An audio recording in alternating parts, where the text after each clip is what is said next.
나는 이제 죽음이요 세계의 파괴자가 되었다. 인류 역사상 가장 강력한 무기를 만들고 그 결과를 누구보다 먼저 마주한 남자. 로버트 오펜하이머의 삶은 과학과 철학, 영광과 고뇌가 교차하는 불안한 궤적이었습니다. 천재였고 지도자였으며 동시에 양심의 죄수이기도 했던 그는 과연 어떤 사람이었을까요? 지금 그 복잡한 인간의 궤적을 따라가 봅니다. 챕터 1 천재소년 고전과 양자를 넘나들다. 1904년 뉴욕에서 태어난 로버트 오펜하이머는 유대계 독일 이민자 가정에서 자랐습니다. 부유한 가정 환경과 수준 높은 교육 덕분에 어린 시절부터 학문에 뛰어난 소질을 보였습니다. 특히 문학과 언어, 물리학 모두에 재능을 보였던 그는 고전어와 양자역학을 동시에 읽는 학생으로 불릴 정도로 다방면에 정통했습니다. 어린 나이에 라틴어와 그리스어에 능통했고 철학서적과 시를 즐겨 읽으며 사색적인 성향을 키워갔습니다. 하버드 대학교에 입학한 그는 물리학을 전공하면서도 문학과 예술, 심지어 동양 철학에도 깊은 관심을 가졌습니다. 이후 유럽으로 건너가 독일 괴팅겐 대학에서 양자역학의 선구자들과 직접 교류하며 학문적 기반을 다졌습니다. 특히 닐스 보어, 막스 보른 등의 지도 아래 급진적인 이론 물리학을 받아들이며 현대 물리학의 흐름 속으로 자연스럽게 편입되었습니다.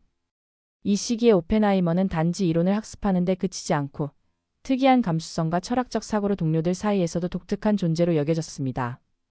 괴짜 천재 시를 쓰는 물리학자라는 별명이 붙은 것도 이때입니다. 그는 과학을 하나의 예술적 탐구로 여기며 그 배경에는 인문학에 대한 깊은 이해가 있었습니다. 이런 입체적인 지성은 훗날 그의 결정을 더욱 복잡하게 만들게 됩니다. 챕터 2 로스 앨러모스의 수장. 1942년 제2차 세계대전이 격화되며 미국은 핵무기 개발에 착수하게 됩니다. 이른바 맨해튼 프로젝트의 일환으로 오펜하이머는 뉴멕시코 로스앨러모스 연구소의 총책임자로 임명됩니다. 이는 과학자에게는 전례 없는 막중한 임무였고 그 역시 이 제안을 받아들이며 역사에 관여하는 물리학자가 됩니다. 그는 과학자들과 기술자 수천 명을 이끌며 핵분열의 실험을 조율했고 이론적 분석부터 실전 배치까지 전 과정을 감독했습니다. 과학과 군사, 그리고 정치가 뒤얽힌 이 작업은 단순한 연구가 아닌 윤리적 전환점이기도 했습니다. 그는 이론은 아름다웠지만 현실은 냉혹했다고 회고할 정도로 갈등 속에서 프로젝트를 이끌었습니다.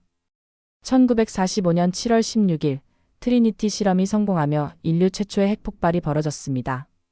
이 순간 오펜하이머는 힌두교 경전인 바가바드 기타의 구절을 떠올립니다. 나는 이제 죽음이요 세계의 파괴자가 되었다. 이는 단지 문학적 인용이 아닌 내면의 고통을 드러낸 절규였습니다. 과학의 성과는 있었지만 인간의 영혼은 갈기갈기 찢겨지고 있었습니다. 챕터 3원폭 이후 양심의 각서. 히로시마와 나가사키에 원자폭탄이 투하된 이후 오펜하이머는 충격과 혼란에 빠집니다. 자신이 만든 무기로 수십만 명이 죽었다는 사실은 그를 무너뜨렸고 과학자로서의 정체성은 양심과 충돌하게 됩니다. 그는 곧바로 미국 대통령 트루먼을 만나 제 손에는 피가 묻어 있습니다 라고 말하며 사직을 요청하지만 트루먼은 그를 우유부단한 사람이라며 무시했습니다. 이후 그는 핵무기 확산을 막기 위한 활동에 나섰고 수소폭탄 개발에는 공개적으로 반대 의견을 제시합니다. 이로 인해 정치적으로 고립되기 시작하며 과거 전쟁 영웅에서 불편한 인물로 취급받게 됩니다. 그는 국가안보회의 자문직에서 물러나고 각종 청문회에 불려다니며 정치적 희생양이 되어갔습니다. 그의 이러한 입장은 단순한 후회가 아니라 과학의 윤리에 대한 깊은 반성이었습니다. 우리는 단지 만들 수 있었기 때문에 만들었다. 그러나 만들어야 했던 것은 아니었다. 이 말은 과학의 목적과 방향에 대한 뼈아픈 통찰을 담고 있습니다. 오펜하이머는 물리학자이자 사상가로서 인간이 기술과 양심 사이에서 어떤 선택을 해야 하는지 묻고 있었습니다. 챕터 4 청문회와 추락. 1954년 오펜하이머는 미국 원자력위원회 AEC로부터 안보심사 청문회에 회부됩니다. 그가 과거 좌익 성향의 단체와 교류했다는 점, 수소폭탄 반대 입장 등이 문제가 되어 결국 그의 보안 인간은 박탈당합니다. 이는 단순한 관직 해임이 아니라 사회적 매장에 가까운 조치였습니다. 과거 영웅은 하루아침에 반역자 취급을 받게 되었고 그는 공적 무대에서 거의 사라지게 됩니다. 이 청문회는 미국 사회의 이념적 대립과 냉전 시대의 공포가 집약된 장면이었습니다. 과학이 정치에 휘말리고 학문적 자유보다 충성심이 우선되는 분위기 속에서 오펜하이머는 침묵과 수모를 감내해야 했습니다. 그는 말년에 이를 두고 문명은 과학보다 빠르게 무기를 원했다고 회고하며 씁쓸함을 드러냈습니다. 그럼에도 불구하고 그는 학문과 교육에 헌신했고 프린스턴 고등연구소의 소장으로 활동하면서 후학을 양성했습니다. 대중적인 인기를 잃었지만 지성계에서는 여전히 존경받는 인물로 남았습니다. 특히 철학자, 시인, 정치가들과의 교류 속에서 그는 단지 과학자가 아닌 생각하는 인간으로서 깊이를 더해갔습니다. 챕터 5 과학과 권력 사이의 균열. 오펜하이머는 과학이 권력과 결합할 때 발생하는 위험에 대해 누구보다 예민한 감각을 지니고 있었습니다. 원자폭탄 개발이라는 실천적 경험을 통해 그는 과학자가 단지 실험실의 수치에만 의존해서는 안 된다고 느꼈습니다. 과학이 권력의 도구가 될 때 그 책임은 단지 정치인만의 것이 아니라 과학자 본인에게도 돌아온다는 사실을 절실히 체감한 것입니다. 그는 여러 강연과 저술을 통해 과학은 순수하지 않다고 강조했으며 과학의 진보가 반드시 인류의 진보와 일치하지 않는다는 점을 지속적으로 경고했습니다.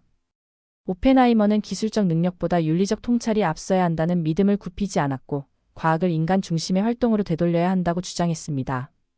그러나 냉전 시대의 분위기는 그의 목소리를 너무나 작게 만들었습니다. 당시 미국 사회는 군사력과 과학기술을 국가 이념과 연결시키는 데 열중하고 있었으며 오펜하이머처럼 반대 목소리를 내는 사람은 곧 비국가적 인물로 낙인 찍히기 쉬웠습니다. 그럼에도 그는 학자로서의 품위를 잃지 않고 과학과 도덕이 화해할 수 있는 접점을 모색하려 노력했습니다. 그것은 매우 고독한 여정이었지만 그는 끝까지 물러서지 않았습니다. 챕터 6 철학자와의 대화 동양과의 접촉. 오펜하이머의 독특함은 그가 과학자임에도 불구하고 문학과 철학, 특히 동양 사상에 깊은 관심을 가졌다는 점입니다. 그는 산스크리트어를 직접 공부하며 바가바드 기타를 원문으로 읽었고 그것이 그의 사상에 지대한 영향을 끼쳤습니다. 힌두 철학은 그에게 파괴와 창조, 삶과 죽음의 순환이라는 개념을 가르쳐 주었고 이는 원자폭탄의 탄생을 바라보는 그의 시선에 깊이를 더해 주었습니다. 그는 또한 플라톤과 칸트, 하이데거와 같은 서양 철학자들과의 사유에도 흠뻑 빠져 있었으며 프랑스 철학자 장폴 사르트르, 시인 T.S. 엘리엇과도 정신적 대화를 이어갔습니다. 그는 과학이 논리와 증명의 영역이라면 철학은 존재와 책임의 영역이라고 믿었습니다. 두 분야는 따로 떨어진 것이 아니라 오히려 함께 있어야 균형이 유지된다고 보았습니다. 이러한 사유는 그가 정치와 윤리, 기술과 인간성 사이에서 고뇌할 수밖에 없었던 배경이기도 했습니다. 오펜하이머에게 과학은 진리를 향한 탐구이기도 했지만 그보다 더 큰 것은 우리가 왜 그것을 해야 하는가에 대한 질문이었습니다. 그의 삶은 과학자가 철학자일 수밖에 없다는 명제를 스스로 실현해 나간 궤적이었습니다. 챕터 7 재평가와 명예회복. 세월이 흐르면서 오펜하이머에 대한 평가는 점차 변화하게 됩니다. 냉전이 끝나고 미국 사회가 과거의 이념 대립에서 한 걸음 물러나자 그는 단지 핵무기 개발자의 이미지에서 벗어나 복잡한 인간으로 재조명되기 시작했습니다. 수많은 전기와 다큐멘터리, 영화들이 그의 내면과 고뇌, 그리고 시대적 책임을 조명하기 시작했고 그의 철학적 유산은 다시금 빛을 발하게 됩니다. 특히 2022년 미국 정부는 1954년의 안보해지를 불공정하고 부당한 정치적 결정이었다고 공식 철회하며 그의 명예를 회복하는 조치를 취했습니다. 이는 단순한 과거 청산이 아니라 과학과 정치, 양심과 권력의 관계를 다시 성찰하는 계기로 받아들여졌습니다. 오펜하이머는 그제서야 조금 늦은 사과를 받게 된 것입니다. 그는 여전히 논쟁적인 인물이지만 그가 던진 질문들 우리는 무엇을 위해 과학을 하는가? 인간은 기술을 다룰 자격이 있는가? 는 지금도 유효합니다. 오펜하이머의 삶은 하나의 반성적 거울로 우리 각자가 어떤 책임을 지고 살아가야 하는지를 묻고 있습니다. 챕터 8 세계의 파괴자인가 인류의 경고인가. 오펜하이머는 1967년 암으로 세상을 떠났습니다. 그는 죽는 순간까지도 과학과 윤리에 대해 고민했던 사색가였으며 그가 남긴 언어와 침묵은 오늘날에도 많은 사람들에게 영향을 미치고 있습니다. 그의 삶은 영광과 오욕, 천재성과 인간미, 기술과 윤리 사이의 모든 긴장을 품고 있었습니다. 그를 두고 누군가는 세계의 파괴자라 부르고 누군가는 양심의 과학자라고 말합니다. 하지만 가장 중요한 것은 그가 우리에게 남긴 질문입니다. 우리가 무엇을 만들 수 있다는 이유만으로 그것을 만들어야 하는가? 이 물음은 단지 과학자에게만 해당되는 것이 아니라 오늘을 살아가는 모든 인간에게 던지는 화두입니다. 오펜하이머의 이야기는 결국 인간 존재에 대한 탐구로 수렴됩니다. 지식과 책임, 창조와 파괴 사이에서 우리는 어떤 선택을 할 수 있을까요? 그는 답을 주기보단 질문을 남겼습니다. 그리고 바로 그 점에서 그는 여전히 우리 곁에 살아 있습니다. 로버트 오펜하이머는 과학자이면서도 철학자였고 창조자이면서도 파괴자였습니다. 그의 삶은 단순한 과학의 승리가 아닌 인간의 양심과 책임에 대한 드라마였습니다. 오늘날에도 그의 질문은 여전히 유효하며 기술이 앞선 시대일수록 그의 이야기는 더욱 빛을 발합니다. 또 다른 이야기가 궁금하다면 구독과 좋아요 부탁드립니다.